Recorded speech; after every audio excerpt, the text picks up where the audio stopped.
So today I want to do a video on a band that had a lot of influence on me growing up when I was just picking up the guitar. And the band I'm talking about is the Rolling Stones. They're a band that I still listen to this day. And I felt that this would be a good time to make this video because the Rolling Stones are about to release their 25th studio album. It's called Foreign Tongues. I know that they've released a few singles for it, which I have yet to check out. But with this being a guitar channel, I wanted to focus on some of the Rolling Stones' best riffs and Keith Richards' best guitar work with the band, which I think comes in the earlier years of the band when you can really hear the most creativity. Everyone is on point in terms of performances and songwriting. And I do think that Keith Richards is, I'm not going to say underrated because I think loads of people already know how great he is, especially as a rhythm player and songwriter. I think he's got loads of qualities that make him one of the best rock rhythm guitar players out there. And I'll also be talking about Keith Richards' connection to Newman Guitars, which I've got here. I've got a couple Newman Guitars and their history is really intertwined with Keith Richards of the Rolling Stones. So I'm just going to go through a bit of the history of the guitar brand. Still going strong to this day. They're still innovating, but they've kept their classic look and a classic shape that they've had since the 70s. And Keith Richards had a big part in popularizing this brand. Before we get into Newman Guitars,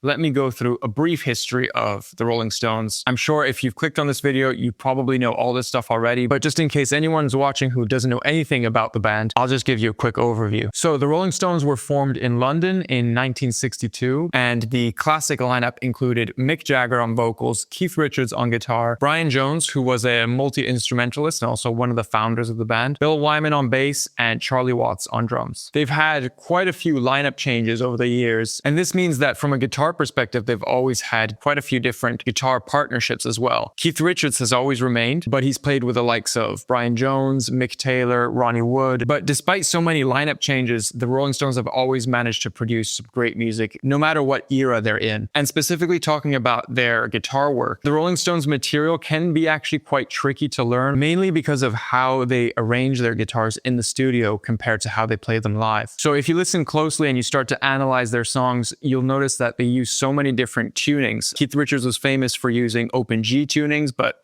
they've used open D, open E, and they've recorded lots of overdubs with Nashville tuning. Also, the fact that they've always had two distinct guitar players kind of means that it makes it hard just to play on one guitar. So if you look closely at how they play some of their songs live, you'll notice that it is quite different from how it sounds in the studio. They usually have to adapt it to playing it in a different tuning or not using as many guitar layers. But speaking of their guitar sound, let's go over Newman Guitars and a bit of history about them. So Newman Guitars was established in Austin, Texas in 1977 by Ted Newman Jones. He began working with Keith Richards in 1971, and together they designed the first 5-string open G guitar while the Rolling Stones were touring the US in 1972. Ted worked exclusively for Keith Richards from 1972 to 1978. After that, he decided to dedicate all of his focus to his own guitar business. And when Ted was starting off with Newman Guitars, Keith Richards actually helped to fund the business. Ted went on to build guitars for the likes of Bob Dylan, Tom Petty, Billy Gibbons, Willie Nelson, and many other great musicians. So now that I've gone over the history of the band and Newman Guitars, I've chosen 4 riffs in particular that I think demonstrate Keith's playing really well. These are some of my favorite riffs of theirs, but they're also some of my favorite riffs to play because what you'll find is there's so much groove and so much energy in them. I don't really mind not playing any lead because the rhythm part is just so good. This riff is from 1971 and it's from the song Can't You Hear Me Knocking?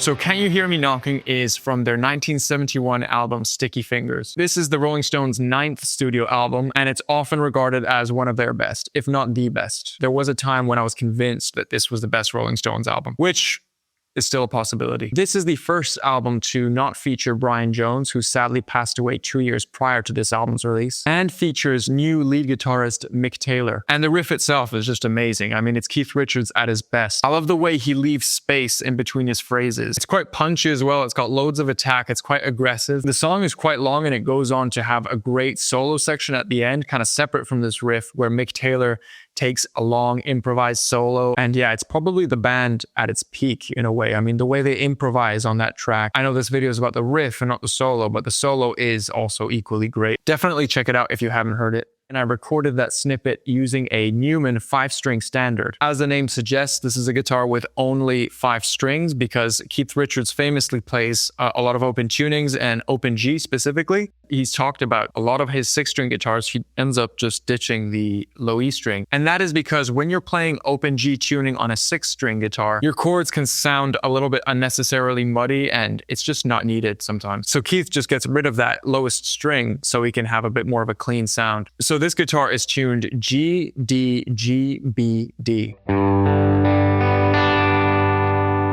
Open tunings can make playing chords really easy up and down the neck. The fact that my open strings play a G major chord means that all I need to do to make a major chord up the neck is just to bar the whole fret.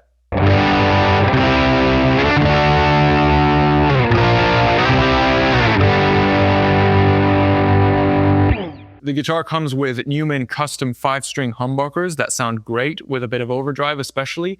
And honestly, it's just a load of fun to play. It's very light, and the neck, obviously only having 5 strings, makes it super narrow, meaning that you can play chords super easily.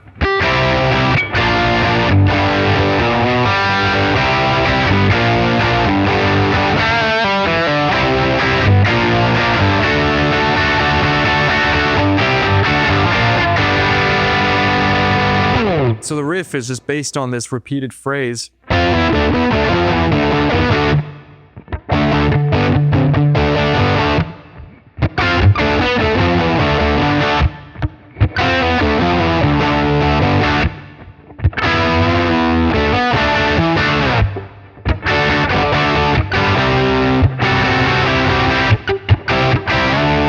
Which just has such a cool sound to it. I don't really know what it is. Some of it is also a bit dissonant as well, especially when he hits that second chord where he plays those extensions that sort of fit Mick's vocals. There's a lot of dissonance there that works really well. And also, I'm not playing these riffs note for note perfect. One, because it's quite hard to emulate exactly how they sound on the records. I think Keith has his own unique way of playing it. And two, because I didn't really want to be honest. I think a lot of Keith Richards riffs are just full of energy, and it's more about the way you play it and the kind of energy that you put into it and the groove, rather than hitting each note perfectly. I'm playing it on the bridge pickup to get that sort of attack. There's a lot of slides and hammer-ons and pull-offs there, so I'll play it quite slowly so you can see the intricacies in this riff.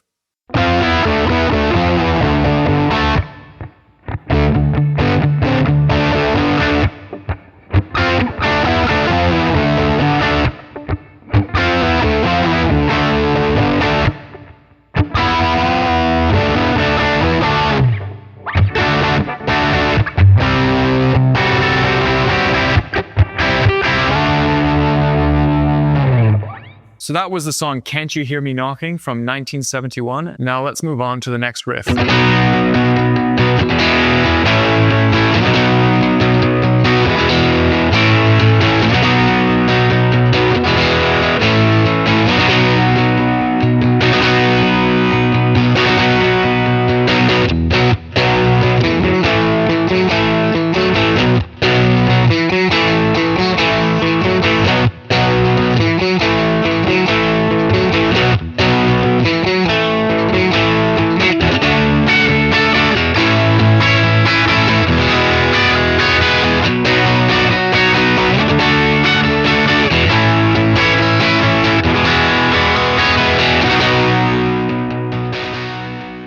Jumpin Jack Flash was a non-album single released in 1968, and this is the first Rolling Stones song that I actually ever heard. And for that reason, it's still, to this day, one of my favorite Rolling Stones songs. The fact that it's this good and it didn't end up on an album is also pretty crazy, back in the day when bands would just release singles on top of great albums. So when this song came out, it was a kind of return to their more blues rock sound after a long psychedelic period. You know, in 66 and 67, when the Beatles were releasing albums like Revolver, Sgt. Pepper's, Magical Mystery Tour, a lot of other bands just, followed that trend and started doing their own psychedelic albums. But by 1968, the Rolling Stones were back to that more high-energy, guitar-driven blues rock sound. Now, learning this song on guitar was actually more complicated than it seemed. And that is mainly because of what I mentioned earlier when I talked about how they adapt their songs live differently to how they play them in the studio, just because of how many different guitar layers and different tunings they were using. So I've seen Keith Richards play this song in open E, open D, and it gets even more confusing when there is the Nashville tuned guitar as an overdub on the studio version, which for those of you who don't know, Nashville tuning is the same intervals as standard tuning, but the bottom 4 strings are tuned an octave up. So your open E, A, D, and G are all an octave higher, while the open B and E strings are kept the same, which is a really cool tuning to use if you want to add more layers in your guitar arrangements, especially because you don't have to go learning different chord shapes and stuff because it's the same intervals as standard tuning. But the tuning I went with was open E. And you'll notice that I've changed guitars. I'm back on a 6 string. This is the Newman Honeycomb Senior. Again, a really nice guitar. It's super comfortable. It's very light. I think it's made of Obechi wood. But also the cool thing about this guitar is that it has the Guitar X pickup swapping system. So as you can see, there's 2 cavities in the back of the guitar, and with the GX pickup swapping system, you can easily remove your pickups and swap them with something else. This guitar comes stock with the Cream Tea Whiskerbucker pickups, which sound great, but just to show you how this system works, I'm going to swap them out for another set of humbuckers. I'm going to remove the Whiskerbucker pickups, and I'm replacing them with the Cream Tea Banger and Mash pickup. Do the same with the bridge.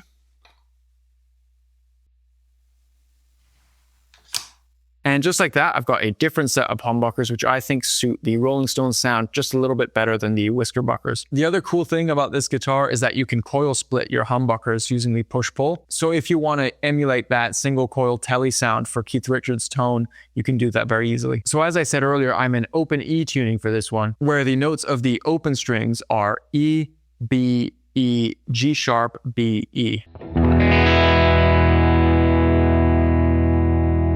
It's a really nice open tuning, and I know loads of slide players use this one as well.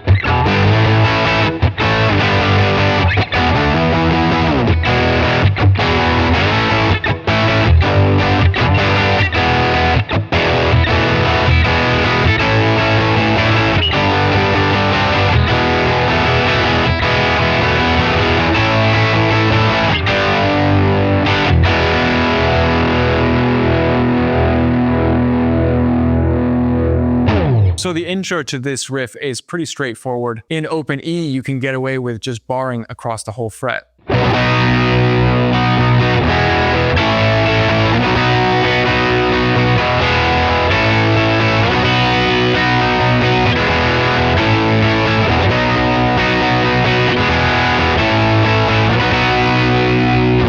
And just those opening chords set up the song so well, and the way that the bass comes in as well. If you listen to the studio version, just listen to how the bass and guitar interact in that intro. And then the main part of the riff is just Keith Richards, once again, at his best, doing that groovy, bluesy thing that he always does.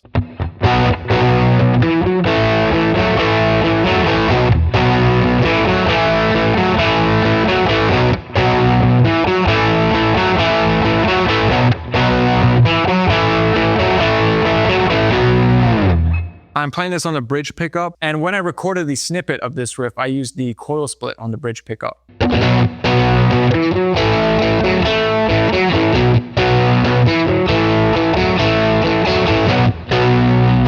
I've seen some people play this riff lower down on the neck, which also sounds good.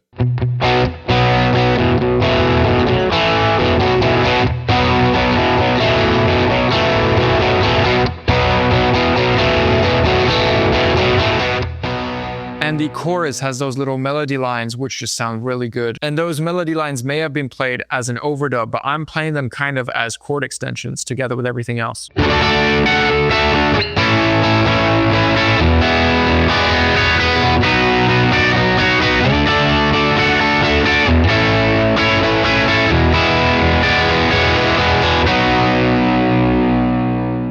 Definitely one of my favorite Rolling Stones songs, and one of my favorite songs ever, actually. So that was Jumpin Jack Flash, which came out in 1968. And now let's move on to the next riff.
So this is Brown Sugar, once again from their 1971 album Sticky Fingers. I know some people are of the opinion that the Rolling Stones are a band with some good songs but no perfect album, but I personally disagree with that quite a bit, and I think Sticky Fingers is proof that they've got at least one perfect album, and I think they've got a couple more as well. And yeah, I'm back on the 5-string standard because I'm an open G, and the fun thing about this riff is, again, super groovy, super rhythmic, but the chord shapes are all super similar and very easy to play, which makes the song very satisfying. It's all based around the kind of Keith Richards chord, which is when you're tuned in open G, you've got a bar to make a major chord.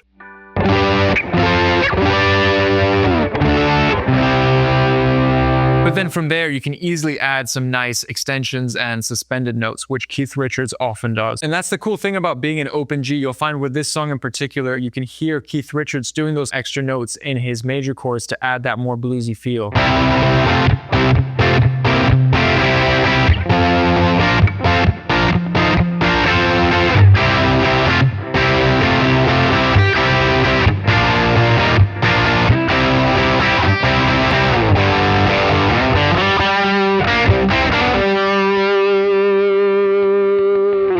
And once again, I am aware that I'm not playing it note for note perfect, but I think I managed to do what I wanted, which was basically just to kind of capture the essence of the riff. There's also a great saxophone solo in the song later on, and a great vocal performance by Mick Jagger as well, as always. So yeah, definitely one of the best songs on the album and a huge hit. Definitely have a go at learning this riff if you haven't already. But now we can move on to the last riff of this video and my personal favorite Rolling Stones song.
So we've arrived to the last song on this video, and I think this is also my personal favorite Rolling Stones song ever. This is Midnight Rambler from the 1969 album Let It Bleed, which also happens to be my favorite Rolling Stones album. It's between that one and Sticky Fingers. I'm still not sure which one is quite number one, but I do think when push comes to shove, this is probably my favorite Rolling Stones album. I also like the vibe on a lot of these tracks. I don't quite know what it is, but there's something slightly mysterious about a lot of the tracks on here. Songs like Midnight Rambler, Give Me Shelter, and Monkey Man, they all have a kind of cohesive, mysterious, slightly dangerous feel to them. I don't quite know how else to describe it, but I think Midnight Rambler is definitely by far one of the most bluesy songs that the Rolling Stones do. I feel like they fully lean in to that blues sound. And Keith Richards himself did once describe this song as a blues opera because it is quite a long song. I think it's over 6 minutes. There's groove changes and tempo changes. It slows way down. There's loads of dynamics. And yeah, just my favorite Rolling Stones song. Every member of the band is 100% on point on this song as well. I mean, Mick's vocals and Mick's harmonica as well. Another reason what makes the Rolling Stones so great, I think single-handedly, is down to Mick Jagger's harmonica playing. It adds so much atmosphere and vibe to the kind of blues sound that they're known for doing. And it wouldn't be nearly as good without the harmonica. Bill Wyman's bass is amazing, and Charlie Watts' drumming might be one of his best performances ever captured on a studio recording. So for the guitar, I'm back on the Newman Honeycomb Senior, and this happens to be the only song in standard tuning, but it does use the capo on the 7th fret. It's all based around a shuffle groove, and it's all very tight and rhythmic, mainly using sort of 3 different chord shapes. Your kind of E power chord shape, your D major and D sus2 shape, and then your A power chord shape.